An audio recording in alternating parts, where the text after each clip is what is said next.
Olá, meus amados, sejam bem-vindos a mais uma meditação bíblica. Nós estamos estudando 2 Timóteo, capítulo 2. Vamos sequenciar nossas meditações, estudando hoje o versículo 20 e o versículo 21. A leitura do versículo 20 diz assim: Ora, numa grande casa não há somente utensílio de ouro e de prata, há também de madeira e de barro, alguns para honra, outros, porém, para a desonra. Meus queridos e amados, nós temos observado que Deus conhece os seus. Já vimos isto em meditações anteriores, que o Senhor nos elegeu antes da fundação do mundo. O Senhor já conhece aqueles que vão ser salvos, como o Senhor conhece aqueles que vão perecer. Ou seja, todas as coisas criadas e não criadas, Deus o conhece, porque é dele que demanda toda a história. Agora, o apóstolo Paulo usa a figura de uma grande casa. Observe a parte A do versículo 20. Ora, numa grande casa não há somente utensílio de ouro e de prata.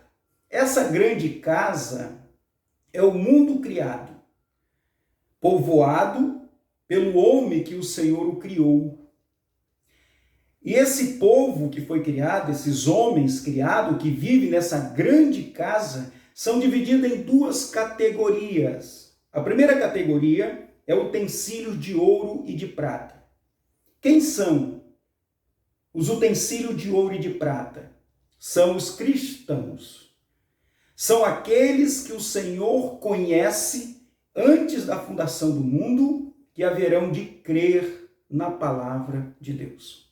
São aqueles que já foram alcançados pela pregação da palavra, são estes que estão sendo alcançados pela pregação da palavra e aqueles que ainda serão alcançados pela pregação da palavra. O Senhor já sabe quem são estes que ainda haverão de crer. O Senhor conhece antes da criação aqueles que terão a palavra como verdadeira, como palavra única, como palavra digna de credo. Então, estes que são aqui da categoria dos cristãos são chamados utensílio de ouro e de prata. Paulo também se refere aqui, irmão, que esses cristãos, eles demandarão qualidades inerentes às Escrituras, como, por exemplo, o Salmo 103, versículo 1 diz: Bendize, ó minha alma, ao Senhor, e tudo que há em mim, bendiga o seu santo nome. Ou seja, esses cristãos, que são os utensílios de ouro e prata, eles serão mentorados pelo Espírito Santo. Logo, todas as suas ações visam a glória do seu Deus. Eles se esmerarão, eles buscarão, empreenderão atitudes para a glória de Deus. Serão aquilo que a Bíblia chama do sal da terra e a luz do mundo. Aqueles que a Bíblia diz que terão o fruto do Espírito Santo. Estes são vasos de ouro e de prata. Mais adiante iremos dar mais ênfase sobre esta questão. Mas observe a segunda categoria. Ele diz: há também os de madeira e de barro. Quem são os utensílios de madeira e de barro? São os filhos da perdição. São pessoas que não deram crédito à pregação, que não estão dando crédito à pregação e que não irá dar crédito à pregação. Então aqui nós temos, nesta grande casa, essas duas categorias: os que creem e são cristãos e os que não crerem e serão filhos da perdição. Nós temos observado durante toda a história que o mundo se divide nessas duas categorias: os que crêem e os que não creem. E o Senhor já sabe, nós não sabemos. Como nós não temos onisciência, nós pregamos para todos. Há um público que você está anunciando a palavra e muitas vezes uma pessoa confessa Jesus como Senhor. Em outros momentos, nenhuma pessoa confessa Jesus como Senhor. Cabe ao Espírito Santo convencê-lo, mas o Senhor já sabe. Quando Isaías diz: quem creu em nossa pregação? E a quem foi manifestado o braço forte do Senhor? Meus amados, essas especulações, muitas vezes elas pairam no nosso coração, mas o Senhor já sabe. Nós não vamos fazer distinções a quem vamos pregar. Pregaremos para todos, para todos. Mas o Senhor, quando olha a sua criação, ele conhece por duas categorias. Aqueles que vão crer serão salvos e aqueles que não vão crer. E aí Paulo diz que esses que não vão crer, como nós observamos aqui, eles são de madeira e de barro. São de elementos frágeis, barro e madeira, coisas que se deterioram com o tempo. Eles não têm força, eles não são firmes. Então esses são os filhos da perdição. Cabe a nós, queridos, de maneira introspectiva, fazer uma análise da nossa vida e pensar: qual o lado que eu estou? Do lado daqueles que são utensílio de ouro e de prata? Ou eu estou do lado daqueles que são de madeira e de barro? Paulo está dizendo isso para Timóteo porque o sentimento de Timóteo está muito revolto. Ele tem visto muitas pessoas não dar crédito à pregação. E agora Paulo diz: Timóteo, o Senhor Deus já conhece.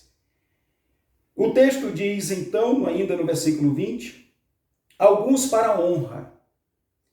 E agora Paulo retorna aos utensílios de ouro e de prata. É para a honra, para a glória de Deus, para o louvor do Senhor, para ser o sal da terra, a luz do mundo, para ser a representação do reino de Deus aqui na terra. Honrar o Senhor. Quando nós lemos, principalmente o Pentateuco, Gênesis, Êxodo, Levítico, Número e Deuteronômio, principalmente em Deuteronômio, nós temos ali a lei, a segunda lei.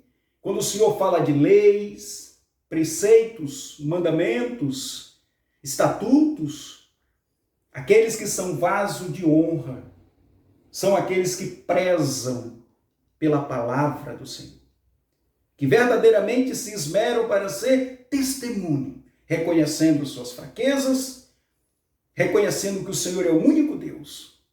Por outro lado, o texto diz então que para a honra, outros, porém, para a desonra. Aqueles que serão castigados, punidos pela justiça de Deus e lançados no inferno. Estes são vasos da desonra, aqueles que não tratam a sua vida com seriedade, aqueles que não deram valor à pregação bíblica. Meus queridos, para concluirmos, vamos ao versículo 21. Paulo diz: assim, pois, se alguém a si mesmo se purifica destes erros, ou seja, das gestões da carne, da natureza pecaminosa, aqueles que são refeitos pela palavra pregada, aqueles que crêem na pregação como sendo divina, estes são os vasos da honra. Assim, pois, se alguém a si mesmo se purifica destes erros, será utensílio para a honra. Deus quer que nós sejamos, irmãos, utensílio para a honra. E o que eu tenho que fazer? Na priori, crer que Jesus é o único Deus. E a partir daí, buscar em Cristo Jesus uma vida correta, uma vida embasada nos princípios de Deus. Aqueles que são selados pelo sangue, aqueles que são selados pelo Espírito Santo e lavados pelo sangue do Senhor. Paulo diz: santificados e útil ao seu possuidor. Santificado e útil, esse tem comunhão com Deus. Esse tem relacionamento com o Senhor. A Bíblia diz que todos aqueles que crerem, deu-lhe o poder de serem chamados filhos de Deus. Qual é a diferença de filho de Deus para criaturas? Os filhos de Deus são aqueles que se convertem dos seus pecados. Criaturas são aqueles que foram criados por Deus, mas que não vão crer na pregação.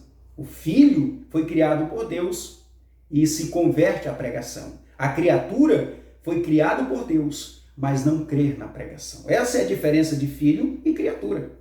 Todos nós fomos criados por Deus. Uns serão filhos, outros apenas criatura. E Paulo, para terminar o versículo 21, ele diz: estando preparado para toda boa obra. Quem são esses? Os utensílios de ouro e prata. São preparados. Antes da fundação do mundo, eles foram preparados para a boa obra. E a primeira boa obra que nós podemos fazer é crer que Jesus é o Filho de Deus, que Ele pode perdoar os nossos pecados. Como diz a palavra do Senhor, ainda que seja como escarlate, se tornarão branco como a lã. Querido, que Deus te abençoe. E lembre disto, nessa grande casa, que é o mundo, tem duas categorias. Os crentes para a honra e aqueles que não crerem para a desonra. Que Deus o abençoe. Obrigado pela sua atenção. Até o próximo estudo, querendo o nosso Deus. Amém.